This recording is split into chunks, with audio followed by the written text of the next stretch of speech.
Con la venia, señor presidente, señores diputados, señora ministra, supongo que no ignora, señora Agesen, que su aterrizaje en esta Cámara lo fue precedido de la fama de ser una profesional cualificada y una acreditada experta en los temas que corresponden a su cartera en el Consejo de Ministros. La de ser ingeniera química, experta en medio ambiente, haber sido directora general del Plan Nacional Integrado de Energía y Clima, la de haber sido secretaria de Estado de Energía, resulta una trayectoria idónea para quien ostenta la titularidad del Ministerio de Transición Ecológica. Aunque pensándolo bien, tal vez no tanto para empuñar la segunda asa de su cartera, que es la del reto demográfico, pero descuide que no será hoy cuando debatamos acerca de si no es el suyo un ministerio abocado a la disonancia cognitiva, en el que las políticas encaminadas a culminar la transición ecológica son precisamente las políticas que impiden hacer frente al reto demográfico. Pero si tenemos que hablar de ministerios con disonancia cognitiva, hable con el señor Bolaños, que es ministro de la Presidencia y también ministro de Justicia. Eso sí que tiene que ser difícil de compatibilizar. Supongo que tampoco ignorará que ni mi trayectoria profesional ni mi breve trayectoria política me han llevado nunca por estos terrenos de los cuales usted es experta, así que no tengo problema en admitir que en este debate sobre el futuro de la soberanía energética en nuestro país, que pretendo entablar con usted, la experiencia corre de su parte.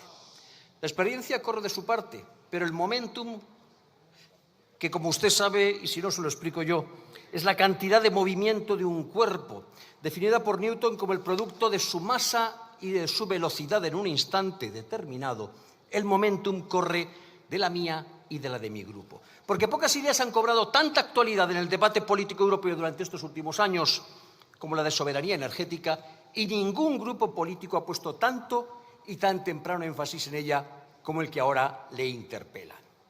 Así es, y en el año 2022 el documento España decide, en el que Vox sintetizó las principales cuestiones sobre las que pensaba dialogar con los españoles, se abría precisamente con estas dos palabras: soberanía energética.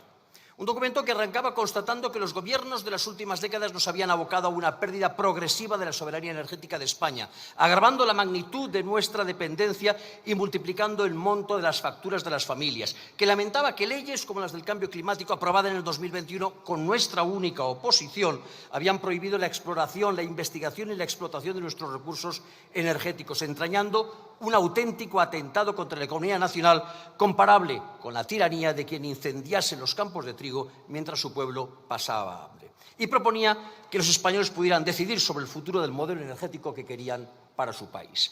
Pero tampoco quiero venirme arriba ni engañarme. Y es que si existe una suerte de acepción tradicional, digamos, de derechas, de la idea de soberanía energética, que alude prioritariamente a la capacidad de un Estado para asumir el control efectivo sobre la producción, distribución y consumo de la energía, para de este modo garantizar el bienestar y el desarrollo sostenible de la nación, existe también una acepción alternativa, digamos, de izquierdas de la idea de soberanía energética, que la define como el camino de empoderamiento social que transforma las estructuras del poder oligopólico y crea nuevas realidades desde abajo, por los de abajo y para los de abajo, que pone el acento en los individuos, las comunidades y los pueblos, y que reivindica su derecho a tomar decisiones en relación con la generación, la distribución y el consumo de energía, de modo que éstas sean apropiadas a sus circunstancias ecológicas, sociales, económicas y culturales.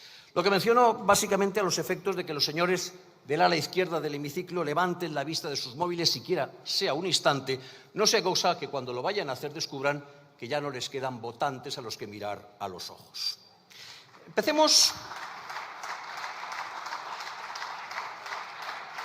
por cosas cercanas en el tiempo y en el espacio. Hace exactamente 2 semanas, esta Cámara en la que usted y yo nos hallamos aprobó con el voto a favor del Partido Popular y de Vox, con la indiferencia de su aliado Junts y con la oposición del Partido Socialista y Sumar, una proposición no de ley instando al Gobierno de España, es decir, a usted, a poner fin al programa de cierre de centrales nucleares en nuestro país, alargando la vida útil de las existentes en el marco de la normativa europea, de acuerdo con el Consejo de Seguridad Nuclear y los titulares de las instalaciones, y atendiendo a criterios técnicos y económicos, a facilitar la sostenibilidad económica de esas instalaciones, a reconocer el papel fundamental que desempeñan en la transición energética, en la garantía de suministro eléctrico seguro y estable y en su contribución a la reducción de los precios del mercado eléctrico y de las emisiones de gases de efecto invernadero, adoptar las medidas necesarias para que el sector industrial nuclear español pueda contribuir a los retos y aprovechar las oportunidades que brinda el Reglamento de la Unión Europea sobre industria cero de emisiones netas, a derogar la Ley de Cambio Climático, que en esencia prohíbe la apertura de nuevas centrales. Y ello por considerar que la energía nuclear desempeña un papel fundamental en el mix energético español, por ser desde hace décadas una fuente constante y fiable de electricidad. Por ser nítidamente constatable el cambio que la percepción de la energía nuclear ha experimentado entre la ciudadanía, situada ya a años luz del viejo topicazo de nuclears no gràcies, y por hallarse la energía nuclear reconocida por la Comisión Europea como una fuente de energía sostenible clave para la transición hacia una economía libre de carbono. Sé que las proposiciones no de ley aprobadas por el Congreso en contra del criterio del Gobierno sirven en Moncloa para calzar mesas cojas y poco más. Pero aún así no me resisto a preguntarle, ¿va a permitir usted que España sea el único país de Europa que renuncie a alargar la vida útil de sus centrales y a ampliar su parque nuclear en un momento de graves crisis energética? Sigamos con cosas igualmente cercanas en el tiempo, aunque un poquito más alejadas en el espacio, tan lejos como el distrito autónomo ruso de Yamalo-Nenetsk. Según datos recientes del Centro de Investigación sobre Energía y Aire Limpio, CREA, que monitoriza las exportaciones de petróleo y gas desde Rusia a terceros países, desde el inicio de la agresión de Putin sobre Ucrania hace ahora 3 años, España ha comprado gas natural licuado de Rusia por valor de 8.900 millones de euros. 4.077 en el 22, 2.600 en el año siguiente, 2.000 en el año 24 y 221 millones en el primer mes de este año. Según datos igualmente recientes de Enagas, Rusia fue el segundo suministrador el pasado año de gas, solo detrás de Argelia, vendiéndonos 72.000 gigavatios hora, el equivalente del 21% del total de nuestras compras, mientras que en el 23 había sido el tercer máximo proveedor tras vendernos 72.000 gigavatios, el 18% del total. Se diré en palabras que no son mías, pero que suscribo. Es vergonzoso que cuando nos acercamos al tercer aniversario de la invasión a gran escala de Rusia, España siga siendo uno de los mayores compradores de gas ruso, financiando indirectamente la maquinaria de guerra de Putin. Y por si ello no bastara, desde que comenzara la guerra, España ha importado diésel ruso por valor de 1.926 millones de euros, fundamentalmente a través de Turquía y de la India, con los puertos de Tarragona y de Cartagena como principal vía de entrada. Naturalmente, la señora ministra me contestará que el Gobierno no controla directamente la compraventa de gas y de que la del diésel está prohibido, puesto que la Unión Europea la vetó en diciembre del 22 como parte de su política de sanciones contra Rusia. Ya nos lo dijo desde esta misma sede su antecesora, la señora Rivera, con un mohín de cristiana resignación. Nos gustaría que se redujeran drásticamente las importaciones de gas ruso, pero no tenemos capacidad para imponer sanciones y prohibirla. Este Gobierno no compra, compran los traders, los consumidores, los importadores. Buena respuesta para un Gobierno de corte liberal, pero que suena a chiste en boca de la número 4 de un Ejecutivo que aspira a regular el precio de los alquileres y que se precia de haber prohibido la venta de armas a Israel. Y cruel sarcasmo viniendo de quienes persiguen el diésel casi con más saña que la heroína y que dan lecciones de ética en las relaciones internacionales a los que apoyábamos a Ucrania antes incluso de que ustedes fueran capaces de poner a Sebastopol en el mapa. Aún así, no me resisto a preguntarle, ya que el comercio exterior es una competencia comunitaria y las sanciones se deciden a esa instancia.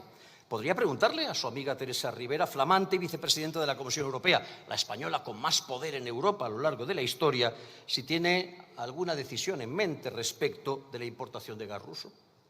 Se me dirá que su Gobierno lleva años empeñándose en el desarrollo de fuentes de energía a la vez compatibles con la sostenibilidad medioambiental y con la soberanía energética. Me consta.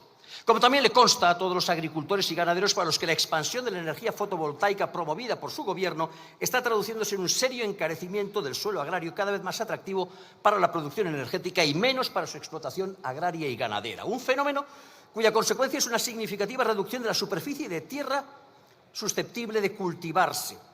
Fenómeno que además está generando una creciente alteración de los usos tradicionales del suelo y por ende un clavo más en el proceso de desagrarización de la estructura productiva de nuestro país. ¿Ve por qué le hablaba de la incompatibilidad entre las dos asas de su cartera ministerial?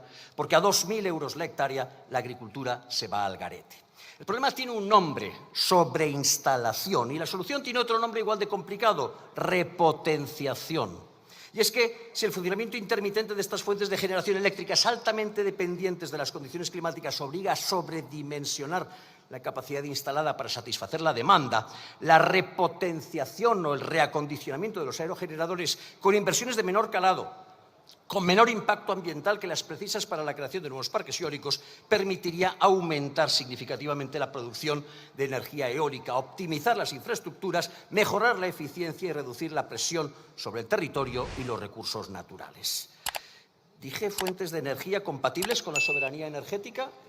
Permítame, señora ministra, que me autoenmiende. Aunque el sol y el viento sean tan españoles como el flamenco y los toros, lo cierto es que su apuesta casi en exclusiva por las energías renovables no ha hecho sino aumentar la dependencia de la industria española de países, sorpresa, sorpresa, como China, que actualmente controla el 80% del mercado mundial de paneles solares y que ha logrado, mediante su sobreproducción de esta materia, echar del mercado a nuestros propios competidores. La instalación masiva de renovables beneficia antes que nadie al gigante asiático, que ya en el año 2023 sumaba más de la mitad de la nueva generación eólica y solar del mundo. Concluyo con las críticas, señora ministra, y no porque me falte combustible con el que avivar las quejas de tantos sectores y de tantísimos españoles respecto de sus políticas energéticas y de las de su gobierno, sino porque supongo que usted esperará de Vox, y si no, se lo reclamará, propuestas alternativas con las que caminar hacia el objetivo inaplazable de alcanzar la suficiencia energética. ¿Quiere algunas? Algunas tendrá. 1. Siga los pasos de Washington y de Buenos Aires y denuncie el Acuerdo de París. 2. Elabore un plan nacional de soberanía energética que garantice el aprovechamiento óptimo de los recursos energéticos nacionales, reduciendo la dependencia exterior al máximo. 3. Reconozca la energía nuclear como una componente esencial del mix energético. 4. Elabore un plan nacional de agua que, amén de contemplar la interconexión de las cuencas, acometa la construcción de nuevos embalses para garantizar el suministro de agua en el consumo humano, agrícola y energético, y aplíquese a fomentar el almacenamiento hidráulico por bombeo. Termino en un segundo, señor presidente. 5. Comprométase a proteger el terreno agrícola frente a la especulación derivada de la instalación de macroplantas y de energías renovables. 6. Priorice la modernización y actualización de los aerogeneradores existentes, aumentando su potencia instalada en lugar de promover la instalación de nuevos parques eólicos. 7. Revise el Plan Nacional Integrado de Energía y Clima para ajustarlo a las necesidades reales de España. 8. Reduzca la carga fiscal sobre la electricidad. Y 9. Explíquenos por qué acaba de retirar su Gobierno la ley reguladora del régimen del comercio de los derechos de emisión de gases de efecto invernadero, porque esa es la muestra más palpable de que su Gobierno anda a la deriva, incluso en un terreno supuestamente favorable como es este hemiciclo. Gracias. Muchas gracias. Muchas gracias.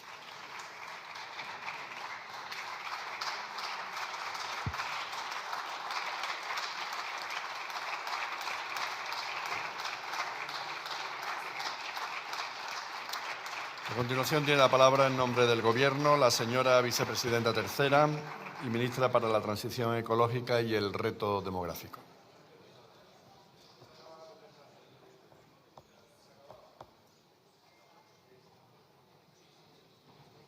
Gracias, presidente.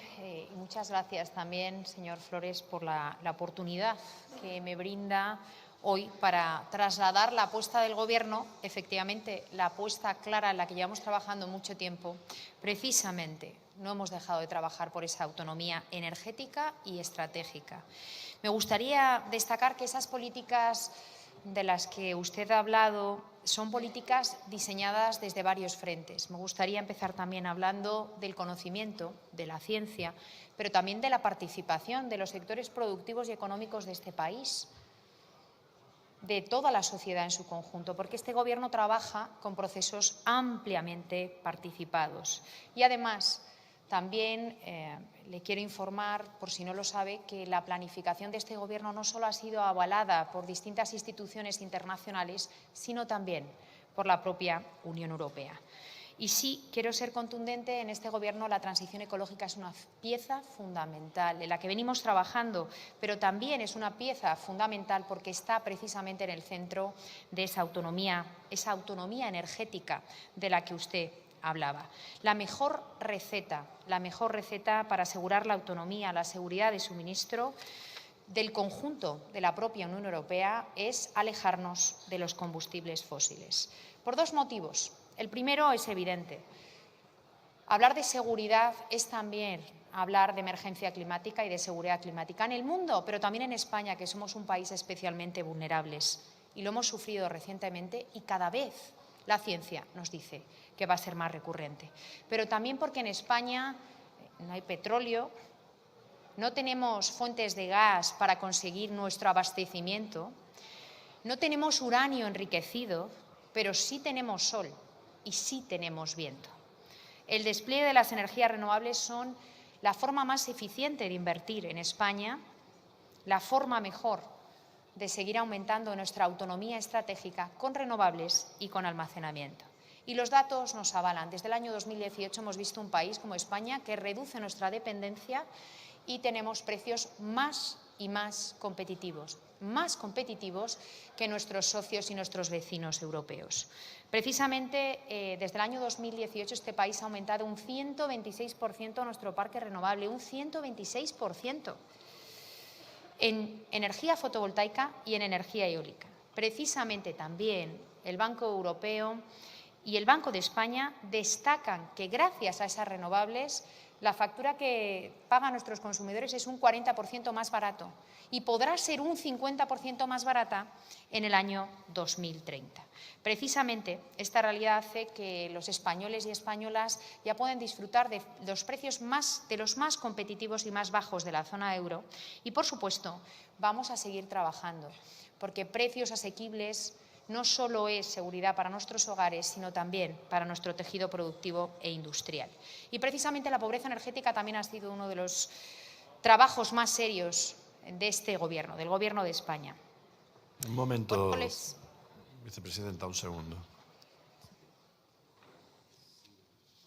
Si puede subir también usted los micrófonos, vicepresidenta, se lo agradecemos. Gracias. Muchas gracias, presidente.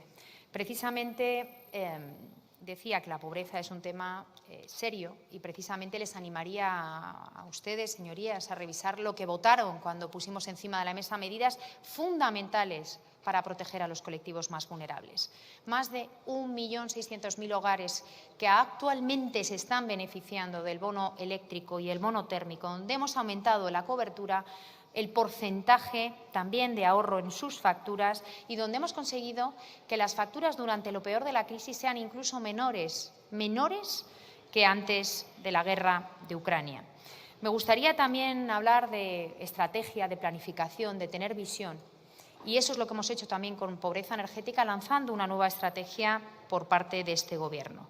Una transición energética que es una obligación, como decía, por responsabilidad para con el cambio climático, pero también una urgencia en un momento geopolítico especialmente complicada.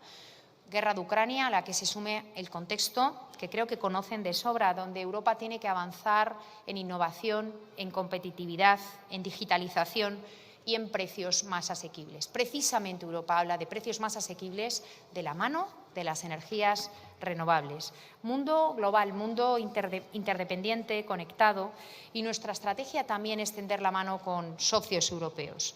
Por eso, este Gobierno también más que nunca defiende el multilateralismo. Aquí y ahora, por convencimiento y por necesidad, es necesario tender alianzas y seguir dialogando. Aspecto esencial para tener cadenas de suministro fiables, materias primas críticas, estratégicas necesarias para estas transiciones, tanto la digital como la energética.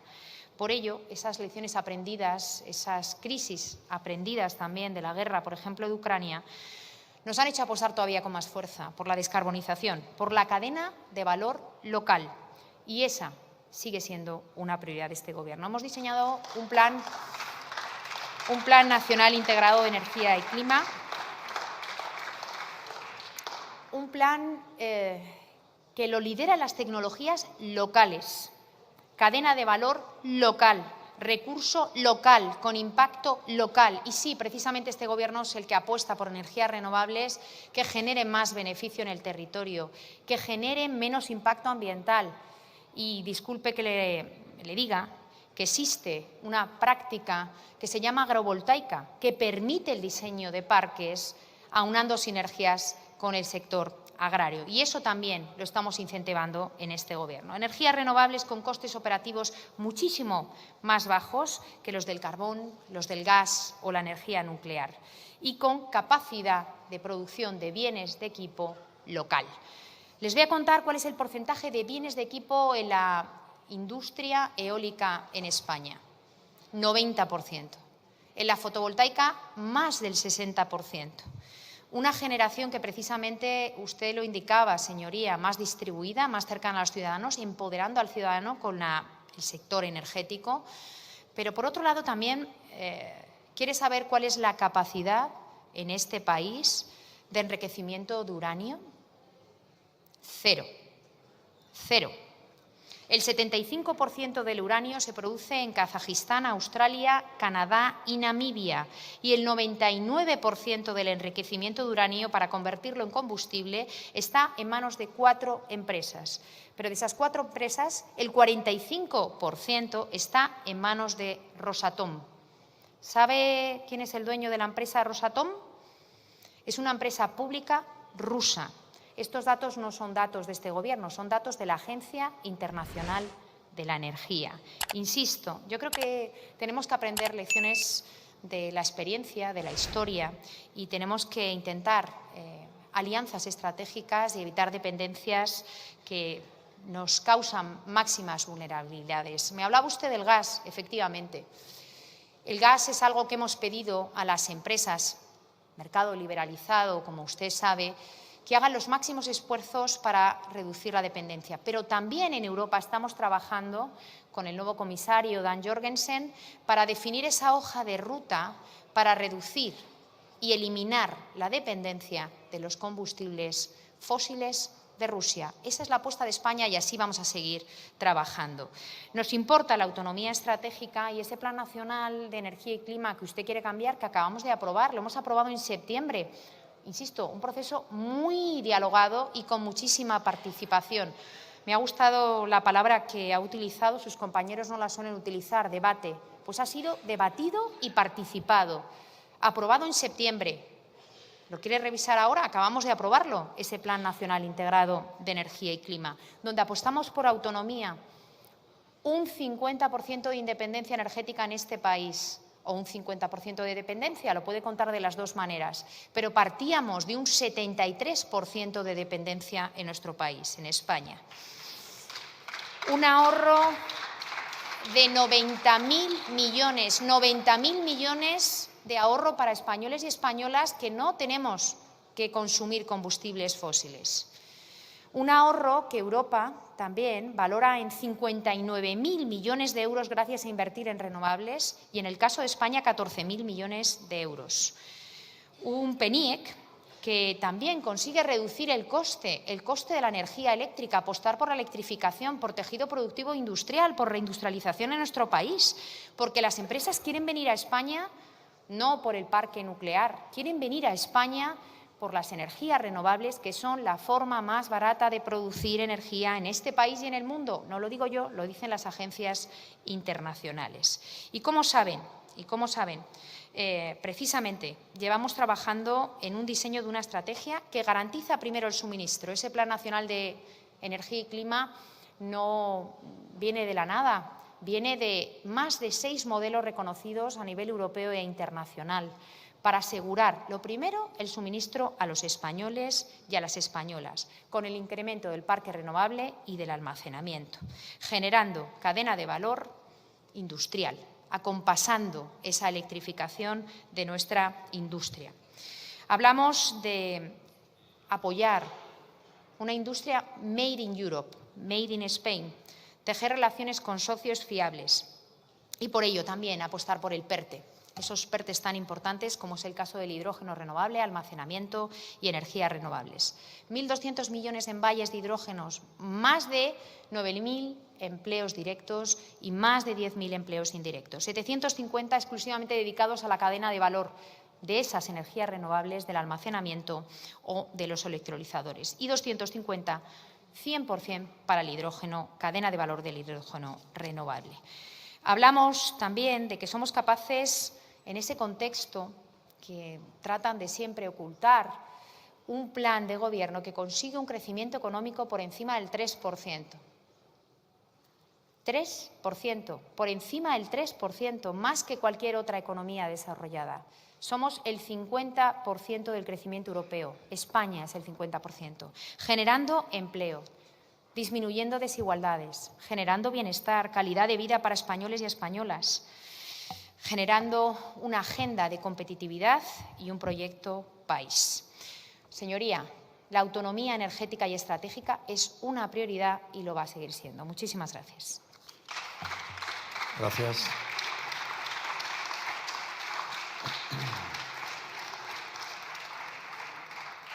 Tiene la palabra el señor Flores Juberías.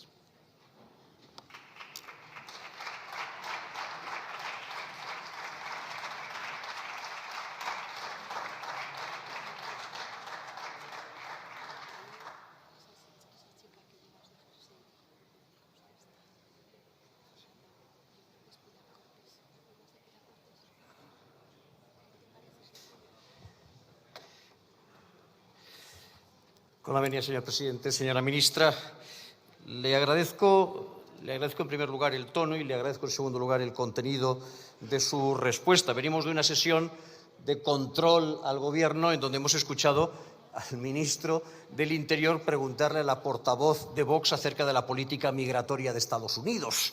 Y, por lo tanto, después de una marcianada como esta, que usted me responda a lo que le pregunto con cortesía, con datos y de manera razonablemente completa, pues es un cambio muy para bien. También es un cambio muy para bien el que usted haya terminado reconociendo que la soberanía energética es una prioridad para su Gobierno. Bienvenida al terreno en el que ya nos encontrábamos algunos desde hacía mucho tiempo. Bienvenida, y espero que el viaje desde el globalismo hacia el patriotismo le resulte a usted confortable. Con todo, hay algunas respuestas en su discurso, en su intervención, que resultan todavía contradictorias con el planteamiento, con la ejecutoria de su Gobierno. Me habla de que España está fraguando alianzas estratégicas. ¿Con quién? Porque nos hemos peleado en el año y medio que yo llevo en esta Cámara, nos hemos peleado con Argentina, nos hemos peleado con Israel, nos hemos peleado día sí, día también con los Estados Unidos. Y antes de que yo llegase a esta Cámara nos habíamos peleado también con Argelia, es decir, con el número 1 y con el número 2 de nuestros suministradores de combustibles fósiles. No sé si sus alianzas estratégicas serán con Noruega, con Bélgica o con qué otro país, pero desde luego no con quienes en última instancia llenan los depósitos de depósitos de combustible de los españoles. Dice que usted apuesta también por reducir la dependencia respecto de los combustibles fósiles de Rusia. Yo le he dado datos y el resultado de esos datos apunta en la dirección contraria de la que usted sugiere. ¿Hay alguna disonancia cognitiva entre su discurso y su ejecutoria? Pero la última pregunta tajante, concreta, precisa, que le he dirigido, no me la ha respondido. ¿Por qué ha retirado su Gobierno en el día de hoy la ley reguladora del régimen de comercio de derechos de emisión de gases de efecto invernadero? Ley que su Gobierno había aprobado, que había remitido a este Congreso y que se encontraba hasta el día de hoy en proceso de tramitación parlamentaria. Ya que no lo ha hecho usted, me permitirá que aventure yo una respuesta.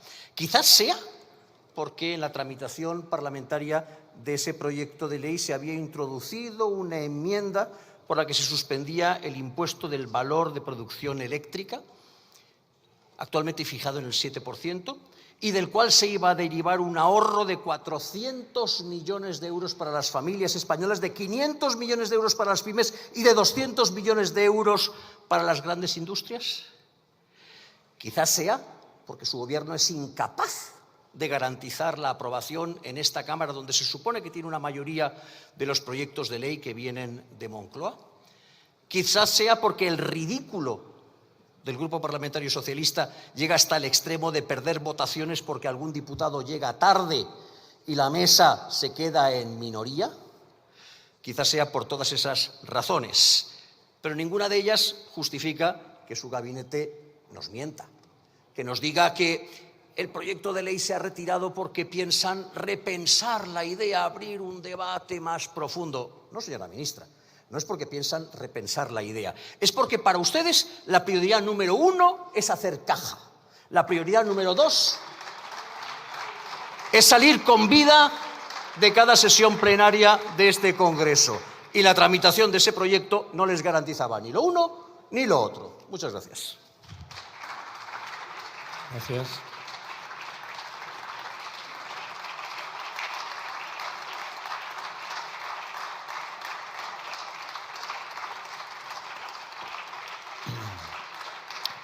Para concluir el debate tiene la palabra en nombre del Gobierno la señora vicepresidenta tercera, ministra para la Transición Ecológica y el Reto Demográfico.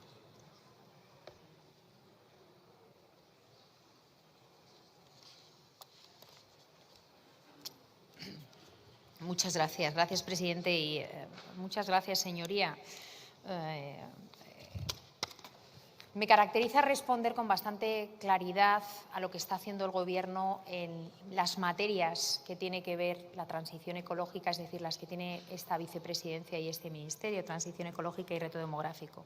Y con toda claridad, insisto, que efectivamente el Gobierno lleva apostando por la autonomía energética y estratégica desde hace mucho tiempo, muchísimo tiempo. Me gustaría empezar mencionando por qué apostamos por ello. Apostamos porque es seguridad energética, apostamos porque es tejido productivo, apostamos porque es crecimiento económico, apostamos porque son hogares con precios de la energía más asequibles y apostamos porque es una gran oportunidad que la estamos viendo todos y cada uno de los días, con datos económicos extraordinarios cada día y cada semana. Lo que me sorprende es que ustedes no puedan reconocerlo, pero entiendo que es complicado reconocer que las cosas van bien. Una autonomía en la cual el Gobierno, me gustaría insistir, porque siempre se habla de la energía nuclear, no ha modificado nunca la fiscalidad. Desde que hemos llegado no ha habido modificación del entorno fiscal de la energía nuclear. Hemos revisado algo tan importante como cuál es el coste de la gestión de los residuos radiactivos. Y ese coste ha sido valorado por equipos técnicos en 20.000 millones de euros. Por lo tanto, entendemos que aquí el principio de quien contamina paga significa que son las empresas propietarias las que deberían pagar esos 20.000 millones de euros. Entiendo, señoría, que en ningún caso, para continuar la vida de las nucleares, lo que piden es que los españoles y españolas paguemos 20.000 millones de euros. Lo que debemos pensar es cómo liderar esa transición energética siguiendo con esta agenda de oportunidades que estamos viendo en nuestro país, con precios más asequibles, con energía más limpia, más segura, autóctona y, en términos de geopolítica, yo creo que es ganadora. El debate no se puede quedar, además, en meros números.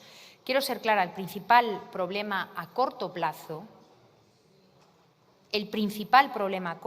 de esta autonomía no son esas decisiones que hemos tomado en este Gobierno y que seguimos tomando cada día para el bienestar de nuestra sociedad, sino las guerras comerciales que ustedes aplauden a pesar de que van en contra de los intereses de la ciudadanía española. Eso es algo, sinceramente, que yo no puedo entender.